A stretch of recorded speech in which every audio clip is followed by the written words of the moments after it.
hindi siya dadalo sa SONA na usually obligasyon yan para dumalo. No? Dahil kahit si Leni Robredo, kahit dinedemonize siya ni Digong, ay dumalo siya sa mga SONA ni Digong. Pero dito ay talagang masama yata talaga ang loob at hindi siya dadalo. At hindi lang yon, ay meron pa siyang half joke.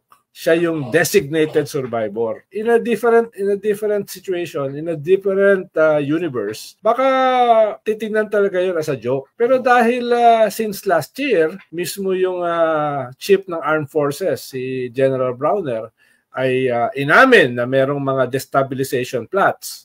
At yung kanyang tatay, si ex-President Duterte, si Digong, ay inamin din na kinakausap nga niya yung mga general. Kasunod nung paglabas ni General Browner ng statement na mayroong mga destabilization plots against President Bongbong at saka sa gobyerno, ay medyo inamin na rin ni Digong. Sabi lang niya, ano ba masama? Kausap ko lang naman yung mga general.